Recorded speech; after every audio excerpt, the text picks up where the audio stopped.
Greetings. In this video session, we are going to discuss about unguided media under transmission media. So we have in previous session we have discussed about guided media under the heading of transmission media, and in this session we are going to discuss about unguided media under the topic of transmission media.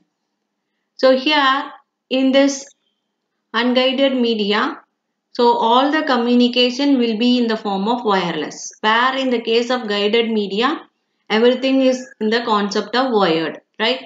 We have discussed about coaxial cable, twisted pair cable, fiber optic cable, everything is a wired one. But in the case of unguided media, all are wireless medium. And here this unguided medium will transport electromagnetic waves, the frequencies, the signals, without using a physical conductor or without using any physical device. Like in the case of guided media, we will be using a wire. So here we are not going to use any physical conductor. Simply by using a electromagnetic wave or frequencies or signal, we are transmitting the information from one location to another location. So these type of electromagnetic waves are used for making a communication. Those type of communication is referred as a wireless communication. Generally the signals will be broadcasted through free space, and the available devices which is capable of receiving information can receive it. So here it will be, the signals will be broadcasted. So what is the meaning of broadcasting? Simply it is forwarding in the air, and whenever a device so which is receiving a signal can able to get the information. So that is the concept behind this wireless communication.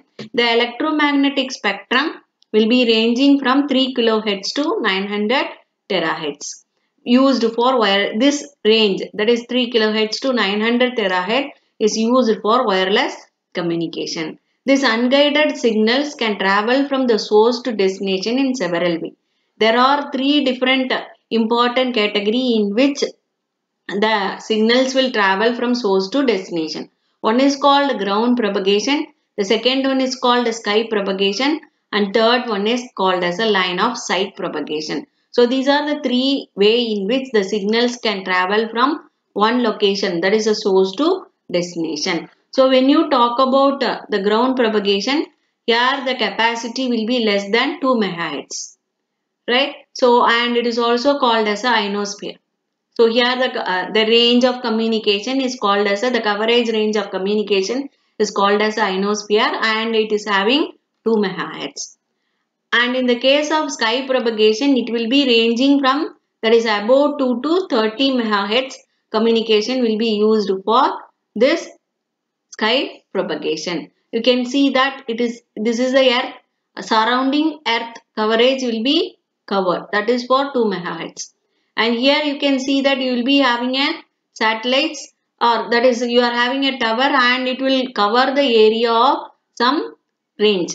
So that is 2 to 30 MHz. So if you want to perform above 30 MHz, the coverage area is more, then we can go for line of sight propagation, where we can use a satellite communication to cover the entire area. So ground propagation will have less than or equal to 2 MHz.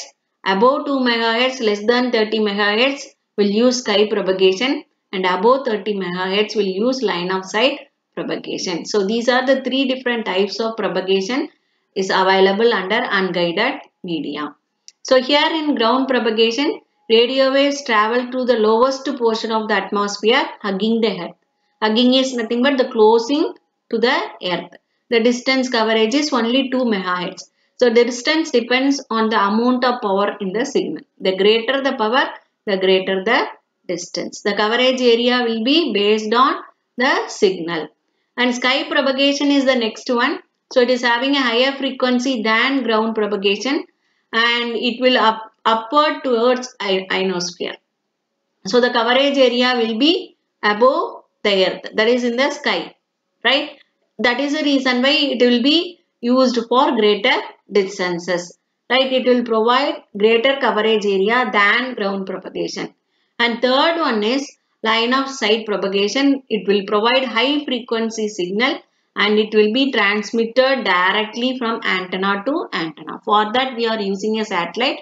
So by using a satellite communication, we are making a data transfer between sender and receiver. So that is possible only with the line of sight. So it is having a higher frequency. So as far as this unguided media is concerned, so there are here we are going to discuss about radio waves. So electromagnetic waves ranging the frequency between 3 kilohertz to 1 gigahertz is normally called as a radio waves. So this ranging frequency between 1 to 300 gigahertz are called microwaves. So radio wave coverage 3 kilohertz to 1 gigahertz and between 1 to 300 gigahertz it is called as a microwaves.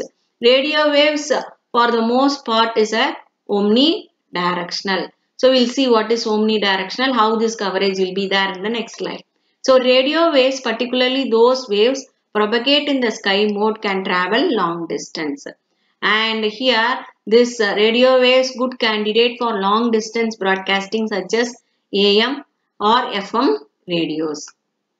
And see that what is the meaning of omnidirectional antenna?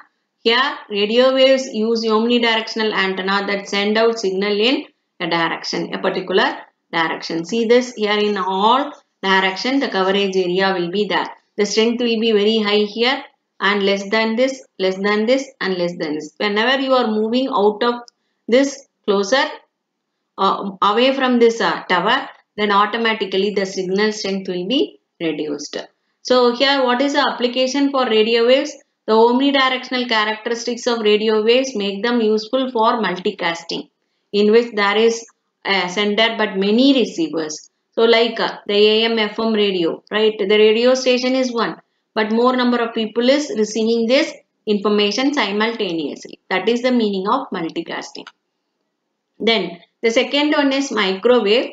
So here the frequency will be between 1 to 300 gigahertz and here it is a unidirectional. So it is one direction. When antenna transmit microwave, that can be narrowly focused. So the closer area will receive the information in a very good manner. The following describes some important characteristics of microwave. So here what is the important characteristic is microwave propagation is line of sight. Direct contact between the sender and receiver should be there. So that is called line of sight. Right? Satellite to satellite communication is also coming under line of sight. So very high frequency microwave cannot penetrate walls. And here two type of antenna is used in microwave communication. One is called parabolic dish and another one is horn. So we will see how this architecture will be. So as far as parabolic dish antenna is concerned, the focus area will be like this. Right? Here we are having a that is dish antenna, which is each and every house having. Is it not? That is coming under parabolic dish antenna based on geometry of parabola. Every line parallel to the line of symmetry. That is a line of sight. So it is collect the information and it will provide. And another type is called horn antenna. It look like a gigantic scoop, like a spoon.